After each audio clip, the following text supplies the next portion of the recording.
The most dangerous man in Seoul never cried. Not when his father died in a boardroom coup at midnight. Not when a rival's bullet grazed his temple at 32. Not when 3 judges signed his name to charges that could have buried him for 20 years. Jeon Kang-dae did not cry. But standing on the marble steps of the Grand Hyatt Seoul, in a suit worth more than most men's annual salary, surrounded by bodyguards and enemies pretending to be friends, he watched a Rolls-Royce Ghost slide through the evening traffic and felt something crack open behind his sternum that no weapon had ever reached. Because the woman stepping out of that car was his ex-wife, the one he had divorced for being barren. And walking beside her, holding her hands, were 3 children with his face. He had 3 years of sins and no way to pay for them. The papers arrived on a Tuesday. Nadia Osei had been expecting them for 6 weeks, ever since the night Kang-dae's mother placed a medical report on the dinner table like a verdict and said, without looking up, "The Jeon bloodline requires continuation." Since the night Kang-dae had sat across from Nadia in silence so complete she could hear the Seoul rain hitting the penthouse glass 40 floors above the city, and said nothing, done nothing, been nothing. She signed the papers at the kitchen table, alone. The pen shook in her hands, but her face did not. The settlement was generous by any legal standard and insulting by every human one. A wire transfer, a one-way flight to Accra, a non-disclosure agreement written in language designed to make her feel like a problem that had been solved. Kang-dae did not come home that day, or the next. His lawyer delivered the final documents with the professional courtesy of a man paid not to feel things. He offered condolences that meant nothing and a car to the airport that Nadia declined. She took a taxi. At the airport, she sat in departures for 2 hours before her flight and held herself together with the specific discipline of a woman who has decided that no one, not the Jeon family, not their lawyers, not the ghost of every hopeful night she had spent in that penthouse, would see her break. She boarded the plane to Accra. She did not look back. She did not know yet that she was already 3 weeks pregnant. Nadia left with nothing but her dignity, and a secret she didn't even know she carried. Drop a heart if you felt that. Share this with someone who needs to read it, and subscribe. Chapter 3 reveals what happened when she landed. The city received her without ceremony. Accra in August was heat, noise, and the specific kind of alive that Seoul, for all its glittering precision, had never managed to be. Nadia found a single room in a guest house in Osu, paid 3 months in advance from the settlement money, and sat on the narrow bed and breathed. For 4 days, she did not cry. She cleaned, she organized, she made lists of things she needed and crossed them off with the focus of someone building a structure against collapse. On the 5th day, the nausea started. She assumed stress, she assumed grief, she assumed the body processing 3 years of marriage and its clinical termination. She bought ginger tea from the market woman downstairs and drank it standing at the window watching the street below move through its ordinary morning. On the 12th day, she bought a test from a pharmacy 2 streets away, paying cash, not looking at the pharmacist, walking home fast. She sat on the bathroom floor for 40 minutes after the result. Twins, the clinic told her 3 weeks later. She sat with that word, twins, while the doctor spoke about nutrition and prenatal care and follow-up appointments. Then the second scan, a shadow behind a shadow. Triplets, the doctor said. Nadia looked at the ceiling of the Accra clinic and made a decision that would take 3 years to fully understand. She would not call Kang-dae. She would not call his lawyers. She would not give the Jeon family, who had discarded her like a flawed contract, a single claim over these children. They were hers, entirely. She found out alone, she decided alone, she chose alone. That takes a different kind of strength. Like this if Nadia just became your hero. Comment Accra and subscribe. Chapter 3 is where she builds her empire from nothing. The settlement money lasted 8 months if she was careful. Nadia was more than careful, she was surgical. She moved from the guest house to a 2-bedroom flat in Tema when the pregnancy became impossible to hide, and the guest house stairs became a problem. She hired an Auntie Abena to sit with her in the evenings for the price of a shared meal and conversation.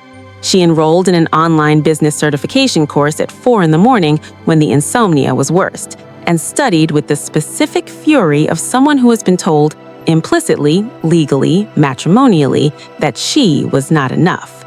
The triplets arrived on a Wednesday, a boy and 2 girls. She named them Kofi, Senan, and Mia. Kofi had her nose and his father's jaw. Senna had Kang-dae's eyes in Nadia's face, a combination so beautiful it made the nurses stop. Mia arrived last and looked at the delivery room ceiling with the composed attention of a person who had already assessed the situation and found it manageable. Nadia laughed for the first time in months. It came out ragged and wet. Auntie Abena, who had stayed through the entire labor, held her hand and said, "God does not make mistakes." 6 weeks postpartum, Nadia contacted an old university friend who ran a small import-export operation between Accra and London. She had an idea, a gap in the market, a proposition that required trust and her last 40,000 CDs. Her friend said yes. From a single room and 40,000 CDs, watch what this woman builds. Comment "build" if you believe in Nadia. Share this chapter with every woman who started from nothing. Subscribe. Chapter 4 is where the money starts moving. It began with fabric. Nadia had noticed during her 3 years in Seoul what Korean and Japanese buyers paid for authenticated West African textile. Kente-adjacent weaves, hand-dyed a dinker cloth when it came with provenance, quality assurance, and reliable shipping. She had noticed the gap between what artisans in Ghana received and what retailers in Tokyo and Seoul charged. She had written about it once in a notebook she kept by the penthouse bed, a habit from her research days, and Kang-dae had glanced at it and said, "Interesting," in the tone of a man who meant irrelevant. She built a supply chain in 4 months, 12 artisan cooperatives, a quality verification protocol she designed herself, a shipping arrangement through her friend's London operation that cut costs by 30%, a website built by a 19-year-old in Kumasi, who charged her in installments she could afford. The first order came from a boutique in Osaka, small, enough to cover 1 month's rent and Auntie Abena's wages. The second order came from Seoul. She stared at the Seoul billing address for a long time. Then she processed the order with the same efficiency she processed every other, and did not allow herself to feel anything about the geography. By the end of year 1, the operation had 8 employees and was turning consistent profit. By the end of year 2, she had a registered company, a second flat she used as a warehouse, and a reputation in the West African luxury textile space that had begun to reach ears she had not targeted. By the end of year 3, someone in Seoul was paying attention. She built a global business while raising triplets alone. No help, no credit, just vision and fury. Comment Queen if Nadia deserves her crown. Like and subscribe. Chapter 5 is where Seoul starts watching. Kang-dae's intelligence network did not sleep. This was not paranoia, it was infrastructure. 11 years running the Jeon syndicate had taught him that information was the only currency that never devalued.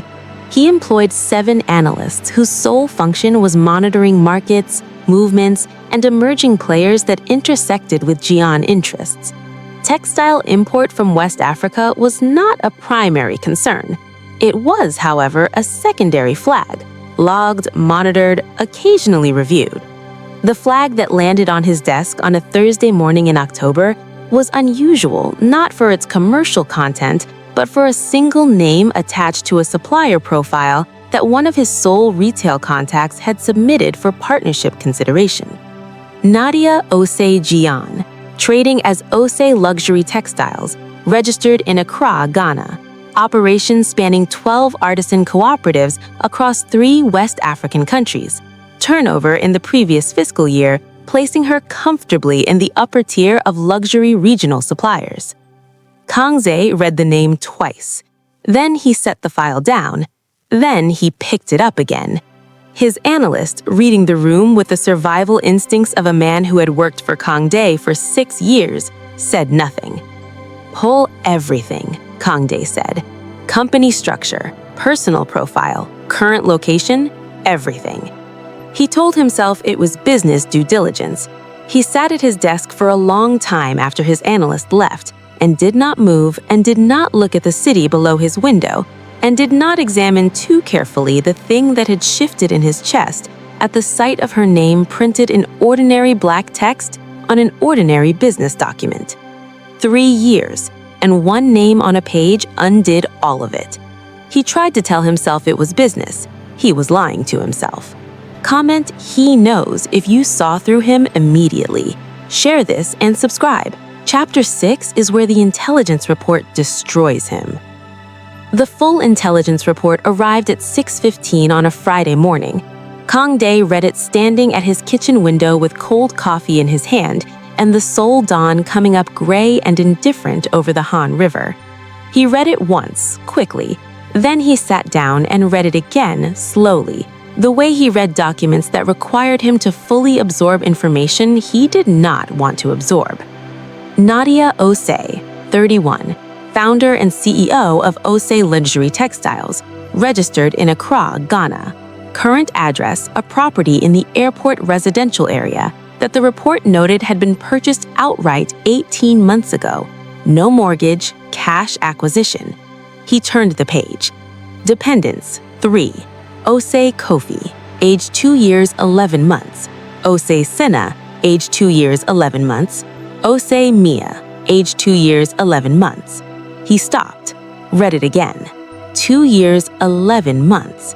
The timeline completed itself without mercy. He did not need to calculate. The mathematics arrived fully formed and devastating. The divorce had been finalized 3 years and 2 months ago. Nadia was in the first weeks of pregnancy when she boarded that flight to Accra, when she signed those papers, when she sat in that departure lounge and held herself together. She had known or not known, and she had gone, and he had let her. He set the report down on the kitchen counter. He stood very still for a long time. Then he called his pilot. 2 years, 11 months. He did the math and it broke him. Comment "too late" or "not too late." I want to know what you think. Subscribe because Chapter 7 is Kang-dae on a plane to Accra and everything changes. He told no one where he was going.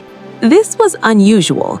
In 11 years of running the Jeon syndicate, Kang-dae had never moved without security, logistics, and a minimum of 3 people who knew his location at all times. It was not pride, it was protocol. Men in his position did not become careless about their movements and survive to regret it. But this was not a syndicate matter. He took 2 men, his most trusted, men who had been with him before the empire and would take what they knew to graves he hoped were still decades away. He told them destination only, no briefing, no mission parameters. On the flight, he did not sleep. He sat with the intelligence report closed in front of him and thought about the night he had sat across from Nadia in their penthouse and said nothing. He had told himself then silence was mercy, that the Jeon family required things he could not ask her to bear, that releasing her was protection. He understood now, somewhere over the Indian Ocean, that this had been the most sophisticated lie he had ever told himself. He was a coward. He had chosen his family's expectations over the woman sitting across from him, and he dressed it in the language of sacrifice. She had gone to Accra alone and built an empire while growing 3 children who had his blood and her name. He looked at the clouds below the plane for a long time. He was not going to Accra to reclaim anything. He understood he had surrendered any such right. He was going because he needed to look at what he had done and stop letting geography make it abstract. He finally told himself the truth at 35,000 feet over the Indian Ocean. Comment "about time" if it took him too long. Like and share and subscribe. Chapter 8 is the moment he sees them for the first time. Accra received him like it received everyone, without deference. He half expected the city to feel significant. It felt like a city.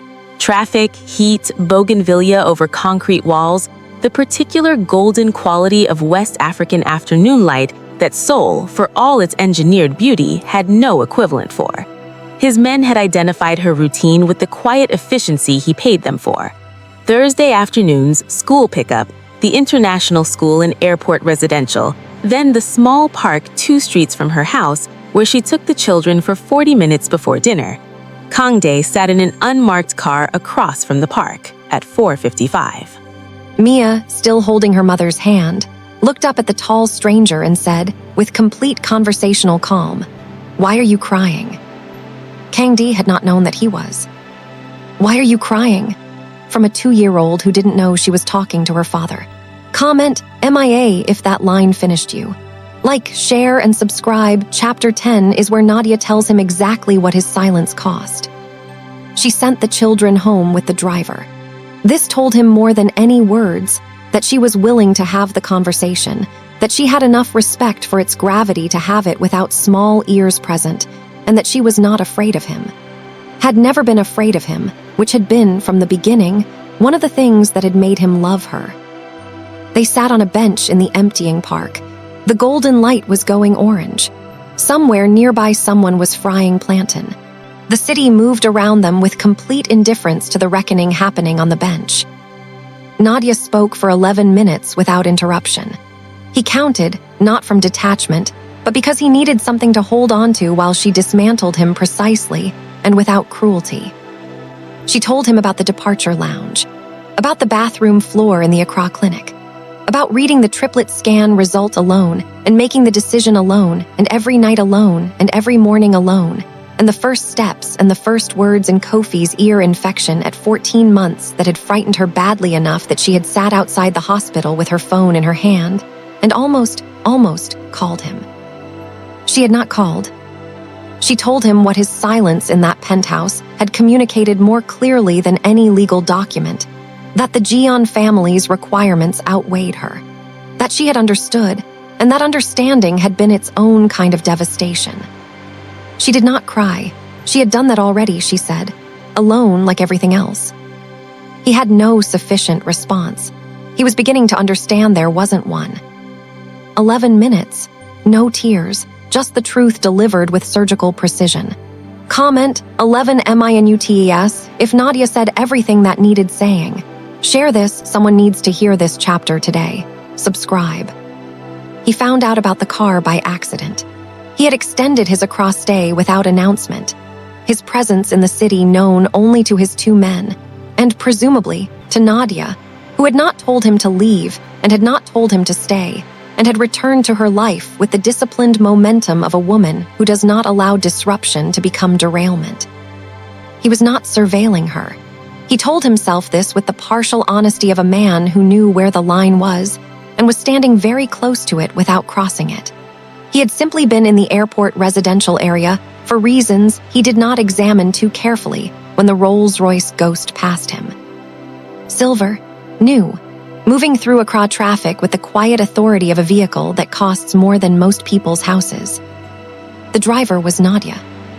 He stood on the pavement and watched it pass and felt something shift in his chest that was equal parts pride and devastation, and something he could not name. The specific emotion of watching someone you failed become so thoroughly, visibly, excellently fine that your failure is rendered not tragic but irrelevant. His analyst, who had accompanied him under protest, said nothing.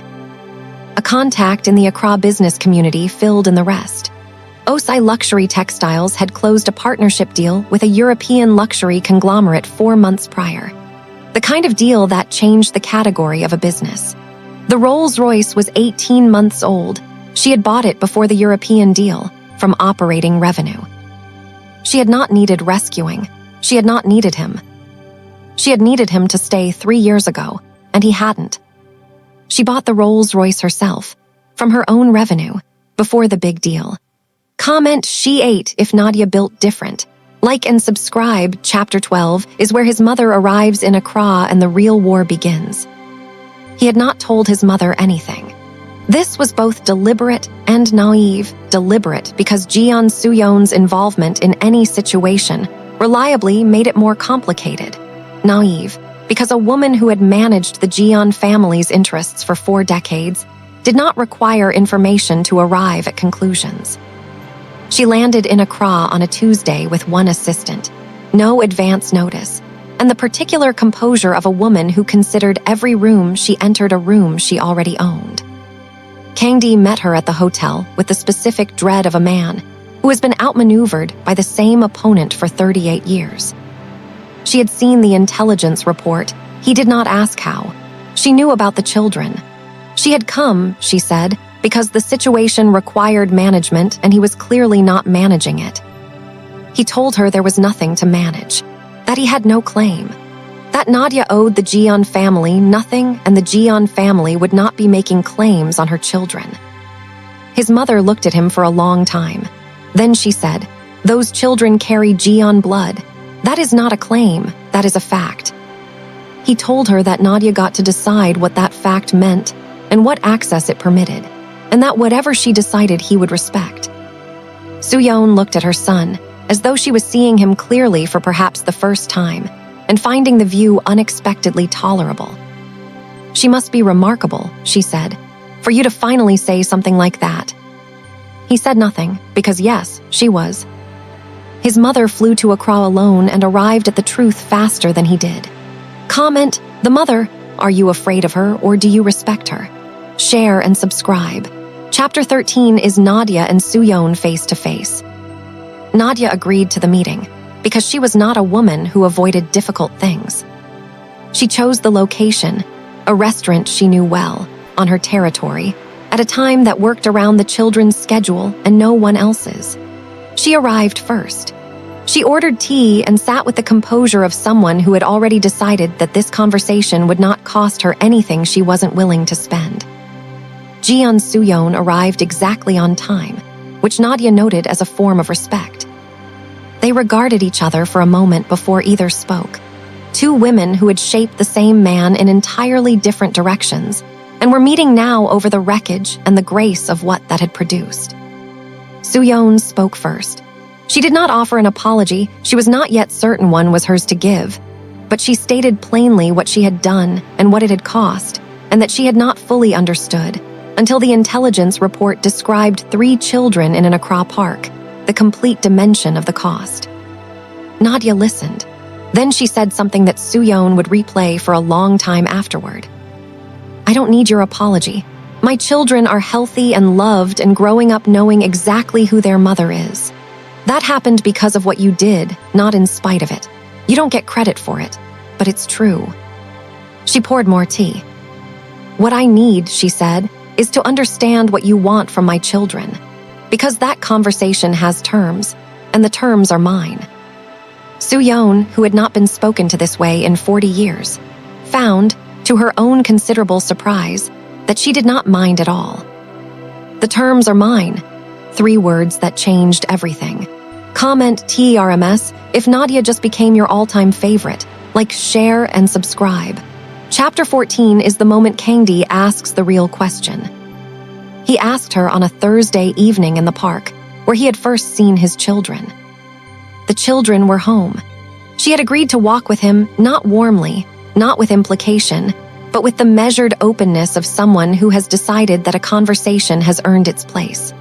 They walked 1 full circuit of the park before either spoke about anything that mattered. Then he stopped walking and asked her the real question. Not about access to the children. They had begun building an arrangement for that, careful and specific, on Nadia's terms. Not about the business or the logistics or any of the practical scaffolding they had been constructing around the edges of the actual thing. He asked her if she had ever, in 3 years, stopped loving him. She was quiet for long enough that the question had time to become vulnerable in the air between them. Then she said, that was never the problem. He asked what the problem was. She said, you already know. He did. He had known since the penthouse, since the silence, since the flight to Accra and the park bench and 11 minutes of precise, tearless accounting. He had chosen wrong, not cruelly, not without conflict, but wrongly, and love had not been sufficient protection against the cost of that choice. He told her he could not undo it. She told him she knew. He told her he would spend whatever remained available to him making the present worth something. She looked at him for a long time in the Accra evening. That, she said quietly, is the first thing you've said that sounds like a beginning rather than an apology. That sounds like a beginning. Comment beginning if your heart just expanded. Like and share this chapter with everyone. Subscribe, one chapter left and it will finish you completely. 6 months later, the Grand Hyatt Seoul hosted a reception that the city's social world attended with the mixture of genuine curiosity and performed casualness that characterizes every event people actually want to see. The occasion was the sole launch of Osei Luxury Textiles' flagship partnership with the European conglomerate, an event that placed Nadia in the Korean capital not as a wife, not as an appendage, but as the principal. Her name on the invitation above the venues, her business, her evening. Kang-dae stood near the back of the room and watched her work it. She was extraordinary. She always had been. He had simply been too occupied with what she wasn't to fully register what she was. She moved through the room with the authority of a woman who had built something from nothing in a city that was not hers, who had raised 3 extraordinary children alone, who had been told by the most powerful family in Seoul that she was insufficient, and had responded by becoming definitively, irrefutably enough.